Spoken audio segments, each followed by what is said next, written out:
राष्ट्रवादी काँग्रेसचे नेते माणिकराव कोकाटे राज्याचे कृषी मंत्री बनले। कृषी मंत्री बनवून साहेबांना उणे पुरे 7 महिने झाले, पण या 7 महिन्यांच्या कालावधीमध्ये मंत्री महोदयांनी जी काही प्रसिद्धी मिळवली आहे ती राज्याच्या इतर कोणत्याही मंत्र्याच्या वाट्याला आली नसावी। आता ही प्रसिद्धी काही मंत्री महोदयांच्या कामामुळे मिळालेली नाहीये, तर किमान महिन्याला एक या गतीनं मंत्री महोदय दर महिन्याला कोणत्या ना कोणत्यामध्ये वादात अडकतात आणि मग त्याची चर्चा सुरू होते। बोलण्याच्या नादात, बोलण्याच्या ओघात मंत्री महोदय अनेकदा आपण कोणत्या पदावर आहोत, आपण कोणत्या खात्याचे मंत्री आहोत, त्या खात्याचं या राज्यासाठी काय महत्त्व आहे हेच विसरून जातात।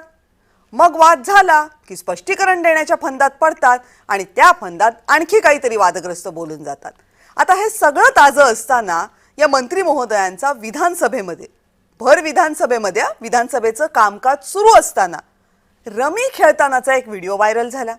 म्हणजे सभागृहात महत्त्वाची चर्चा सुरू होती आणि मंत्री महोदय चक्क मोबाईलवर रमीचा डाव मांडून बसले होते। आता हा व्हिडिओ बाहेर आला, मग विरोधकांनी टीकेची झोड उठवली आणि मंत्री महोदयांच्या राजीनाम्याची मागणी केली। मंत्री महोदयांचे आधीचे प्रताप, वक्तव्य इतकी होती की ही मागणी थेटपणे फेटाळून लावणं हे सत्ताधाऱ्यांनाही जमलं नाही। मग काल कॅबिनेटची बैठक झाली। या कॅबिनेटच्या बैठकीमध्ये मंत्री महोदयांना म्हणे समज देऊन अभय देण्यात आलं। म्हणजे काय, माणिकराव कोकाटेंचं मंत्रीपद अखेर वाचलं। पण स्वच्छ कारभाराची आस बाळगून असणाऱ्या देवेंद्र फडणवीसांना हे इतके वादग्रस्त मंत्री आपल्या मंत्रिमंडळामध्ये कसे काय चालतात? युती धर्म पाळताना फडणवीसांना या मंत्र्यांना वाचवणं आता अपरिहार्य बनलंय का?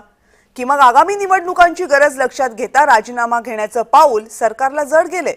नेमकं काय झालंय या सगळ्याची चर्चा करणार आहोत। पण त्या अगोदर ज्या वक्तव्यांमुळे गेल्या 5-7 महिन्यांमध्ये जी वक्तव्य माणिकरावांची चर्चेमध्ये आली, त्यामुळे माणिकराव वादामध्ये आले, ती वक्तव्य नेमकी काय काय आहेत त्याची जंत्री एकदा बघूयात।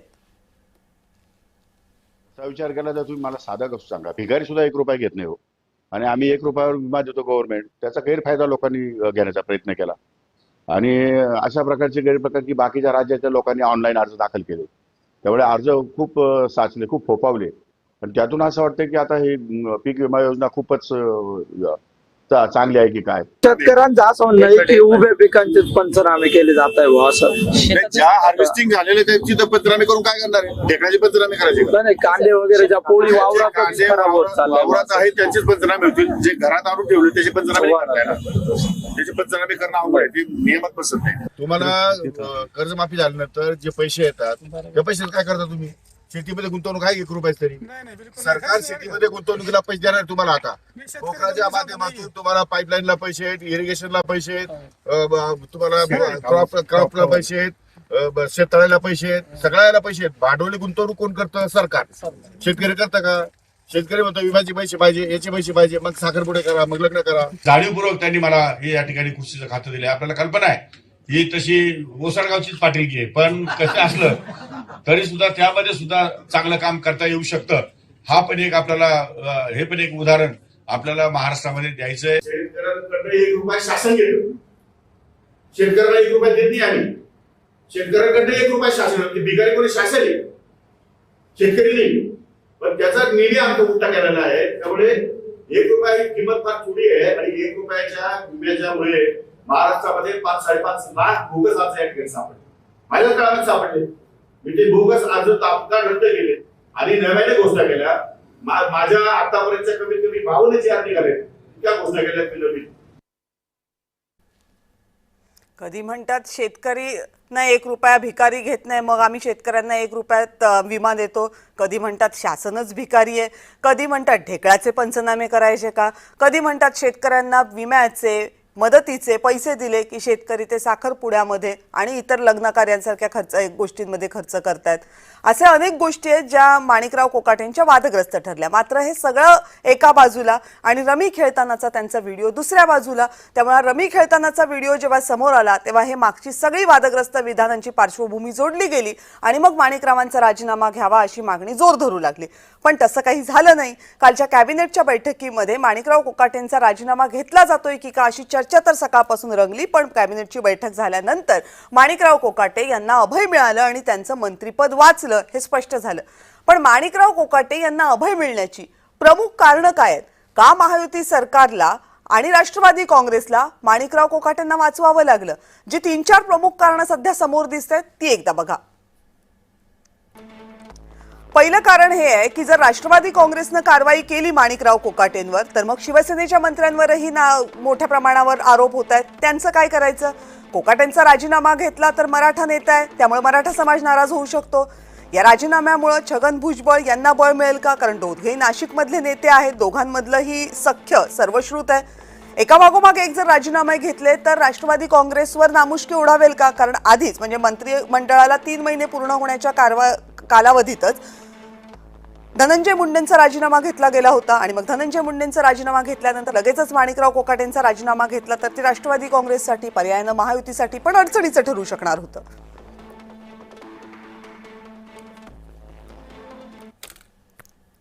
आता या 4 शक्यतांच्या पलीकडे आणखीन काही शक्यता आहेत का? आणि जर या 4 शक्यता असतील तर त्यामध्ये किती तथ्य आहे हे सगळं आपल्याला जाणून घ्यायचं आणि त्यासाठी अमोल मातेले, राष्ट्रवादी काँग्रेस शरदचंद्र पवार पक्षाचे प्रवक्ते आपल्यासोबत आहेत. अमोलजी नमस्कार, स्वागत आहे पुन्हा एकदा आपलं 5चा पंचनामामध्ये.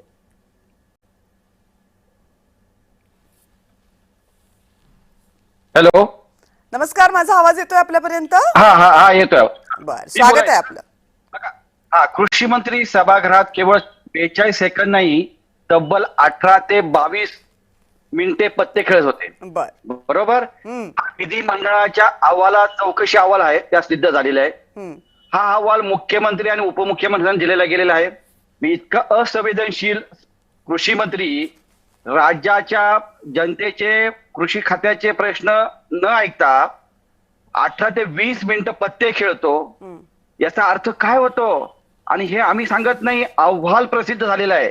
अहवालामध्ये सांगितलं गेलेलं आहे की इतका वेळ कृषी मंत्री पत्ते खेळतो. सभागृह म्हणजे सामान्य जनतेच्या प्रश्नाचं व्यासपीठ आहे, लोकशाहीचं मंदिर आहे. पण शेतकऱ्यांच्या आत्मा एका बाजूला प्रचंड वाढत आहेत.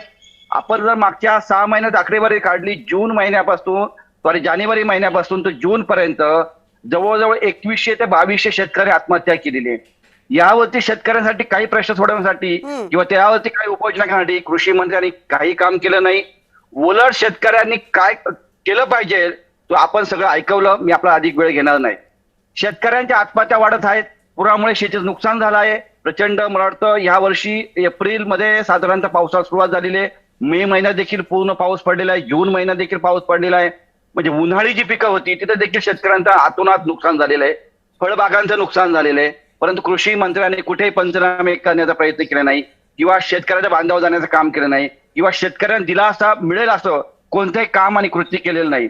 अशा निष्क्रिय जर कृषी मंत्री राज्याला लाभला असेल आणि राज्याचे मुख्यमंत्री आणि उपमुख्यमंत्र्यांचा अहवाल जाऊन देखील जर राजीनामा घेत नसेल तर हे जे सरकार सांगतंय की अट्टचिलीचा वारसा सांगतंय, यशवंत चव्हाणांचा वारसा सांगतंय, यांना नैतिक अधिकार आहे का?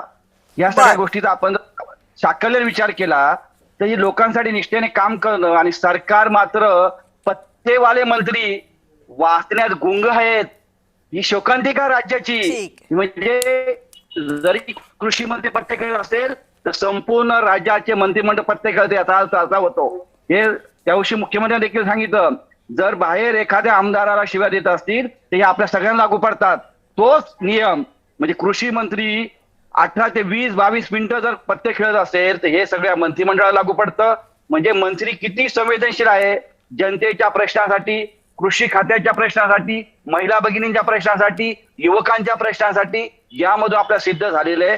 त्याच्यामुळे त्यांच्यावरती कारवाई ही झालीच पाहिजे.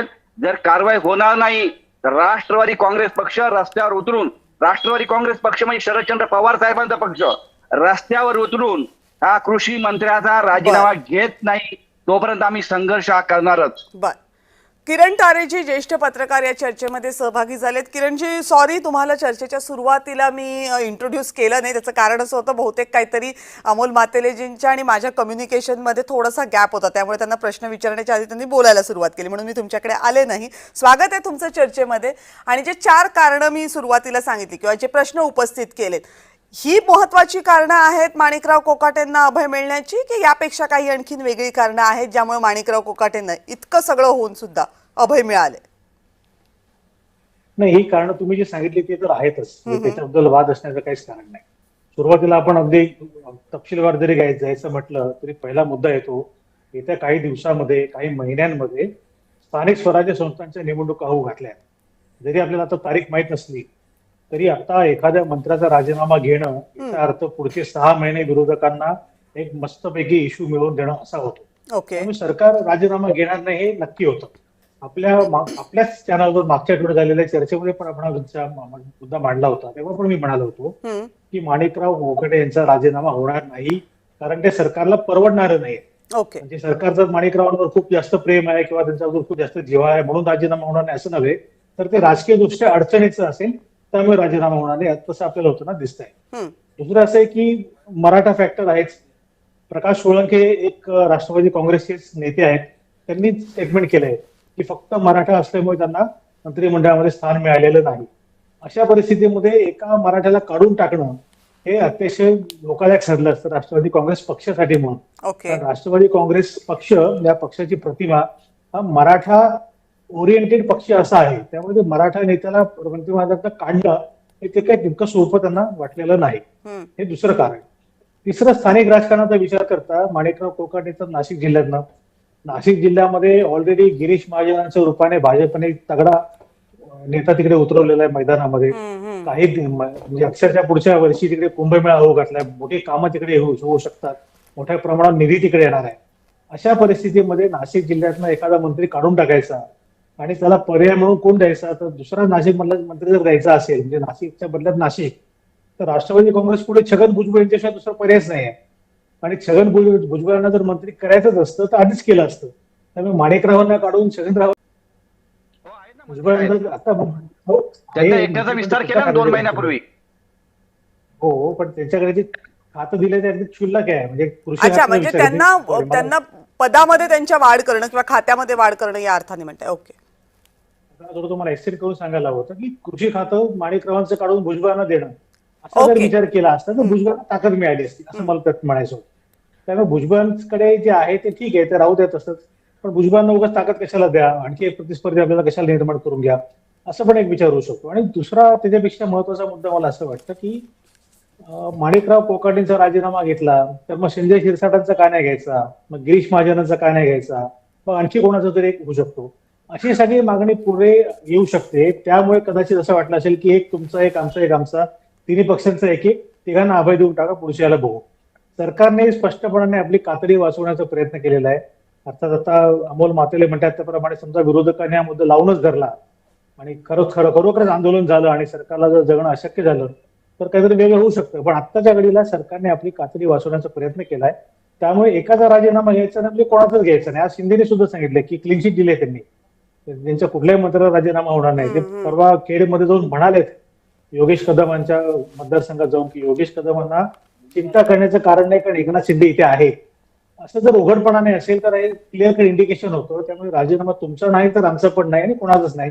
आणि मुख्य याच्यात गंमत अशी ना की समजा या दोघांचा राजीनामा घेतला असता, माणिकराव कोकाटे किंवा संजय शिरसाट, अगदी योगेश कदम, तरी तिसरा जो याच्यात लिस्टमध्ये होता ते गिरीश महाजन नाव होतं. त्यामुळे या दोघांचा राजीनामा देऊन गिरीश महाजनांना विरोधकांच्या तोफीत देणं हे मुख्यमंत्र्यांना परवडणारं नव्हतं, कारण ते त्यांचे संकट मोसक आहेत, त्यांचे हनुमान आहेत, आपल्या सगळ्यांना माहिती आहे. त्यामुळे गिरीश महाजनांचा समजा दोघांना अभय देऊन जर गिरीश महाजन सेफ राहणार असतील तर ती सेफ खेळी खेळावी, असं पण याच्यावर एक विषय मला दिसतोय. पण महाजनांचा इतका इश्यू होता का? कारण महाजनांवर असे इतके कुठले आरोप होते की ज्यामुळे त्यांना राजीनामा द्यावा लागला असता?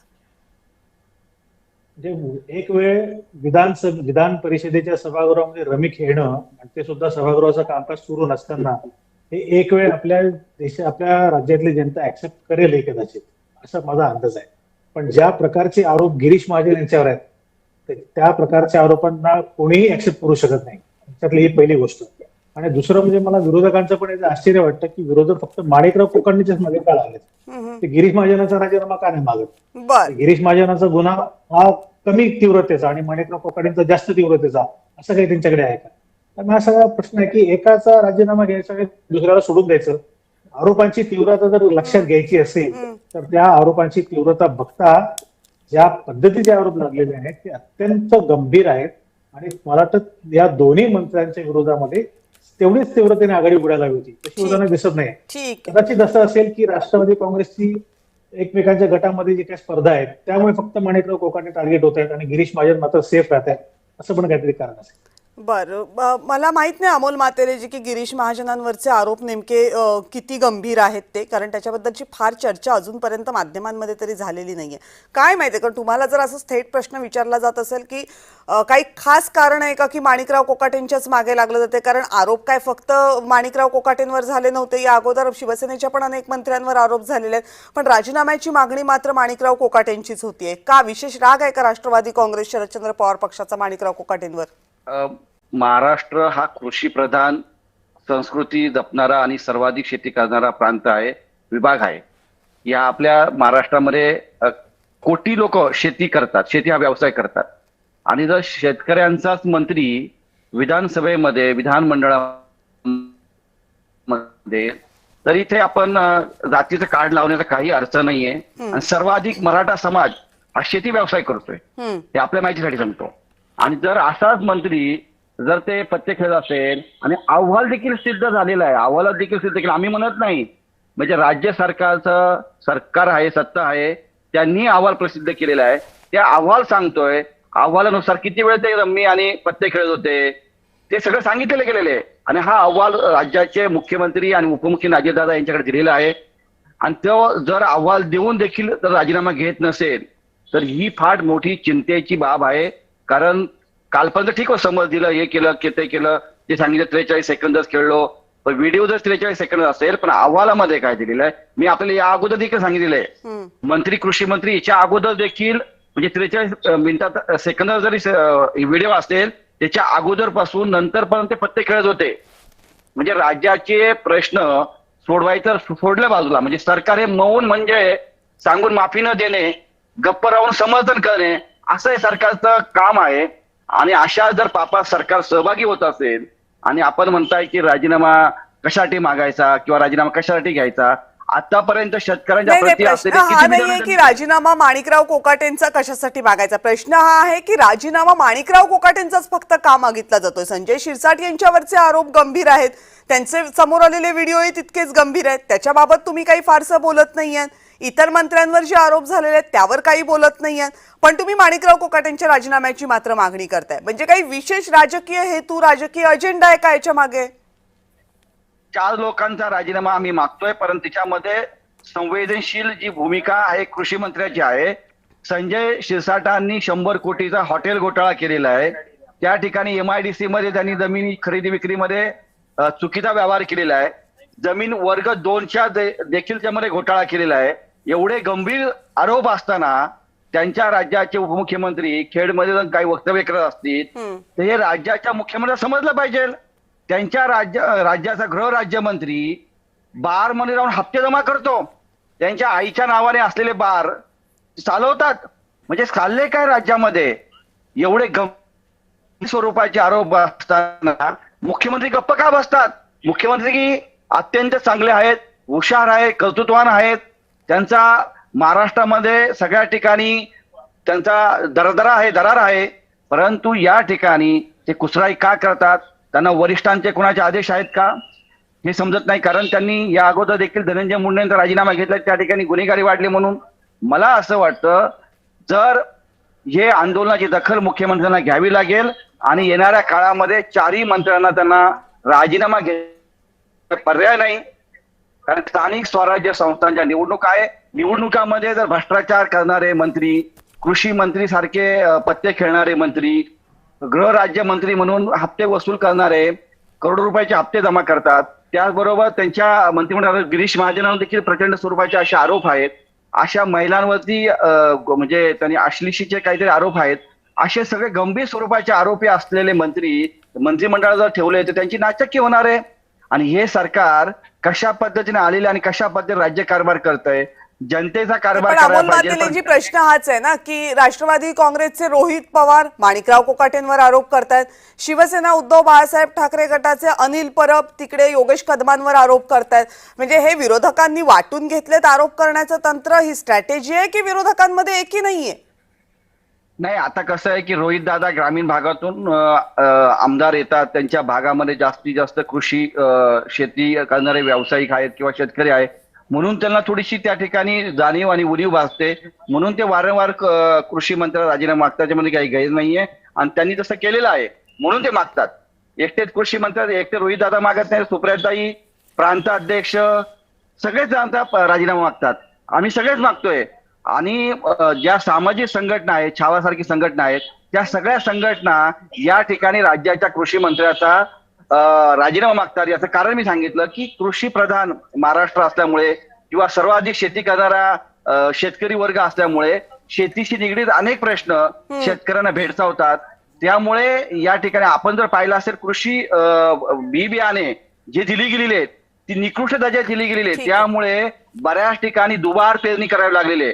प्रत्येक जिल्ह्यामध्ये अशा ठिकाणी हे जे पेरणी केल्यामुळे शेतकऱ्यांना दुबार पेरणी करावी लागलेली आहे. तिथं नाहक नुकसान झाले शेतकऱ्यांचं. रासायनिक खतामध्ये भेसळ झालेली आहे. अशा ठिकाणी जर कृषी मंत्री काही काम करत नसेल तर मग शेतकऱ्यांनी काय करायचं? बर, ठीक आहे. म्हणजे कृषी मंत्री त्यांचं मूळ काम करत नाहीयेत आणि या सगळ्या वादांमध्ये अडकतात असं तुमचं म्हणणं आहे. पण माझा मूळ प्रश्न होता तो तसाच राहिला. किरण तारेजी, आता प्रश्न असा आहे की या राज्यामध्ये देवेंद्र फडणवीस यांच्या नेतृत्वाखाली सरकार आहे. त्यामुळे जर त्या सरकारमधले मंत्री, मग ते त्यांच्या कोणत्याही मित्र पक्षांचे असोत, शिवसेनेचे असू देत किंवा राष्ट्रवादी काँग्रेसचे असू देत, त्यांच्यावर जर काही आरोप होत असतील, त्यांच्यामुळे जर सरकारची नामुष्की होत असेल तर देवेंद्र फडणवीस यांना ऍक्शन घ्यावी लागणार आहे. खरं तर देवेंद्र फडणवीस हे स्वच्छ प्रतिमेच्या कारभारासाठीची आस बाळगणारे मंत्री म्हणून ओळखले जातात. म्हणजे काही अगदी महिन्यांपूर्वी जेव्हा हे मंत्रिमंडळ स्थापन झालं होतं त्यावेळेस पीए कुठलेही वादग्रस्त नसावेत किंवा त्यांच्यावर कोणतेही आरोप नसावेत असे पीए नेमणावे यासाठी देवेंद्र फडणवीस आग्रही होते. पण आता ते पीए ज्या मंत्र्यांसाठी काम करणार आहेत त्याच मंत्र्यांवर जर इतके आरोप होणार असतील तर त्यांना वाचवणं ही आता मजबुरी बनतेय का, अपरिहार्यता बनतेय का मुख्यमंत्र्यांची? पण आघाडी राजकारण असल्यामुळे आणि संयुक्त सरकार असल्यामुळे मुख्यमंत्र्यांना स्वतः काही निर्णय घेता येईल असं काही मला वाटत नाही. त्यामुळे राष्ट्रवादी काँग्रेसच्या मंत्र्यांवर काय कारवाई करायची असेल तर त्यांना अजितदादा पवारांना कन्सल्ट करावंच लागेल किंवा शिवसेनेच्या मंत्र्यांवर कारवाई करायची असेल तर एकनाथ शिंदेना त्यांना सल्ला घ्यावा लागेल. असं आघाडीचं राजकारण असल्यामुळे मला वाटतं मुख्यमंत्र्यांचे हात इथे बांधले गेले आहेत. त्यांना जर स्वतःला कुठला चॉईस दिला तर ते म्हणू शकतील की मला हा मंत्रिमंडळामध्ये नको, पण आघाडीच्या राजकारणामध्ये असं वागता येत नाही. मग मुख्यमंत्र्यांकडे पर्याय काय करतो? मंत्र्यांना समज देणं, त्यांनी काल दिली तो एक पर्याय असू शकतो. हे एक झालं. दुसरं, मंत्र्यांचं किमान खातं बदलणं एवढं तर करता येऊ शकतं की नाही.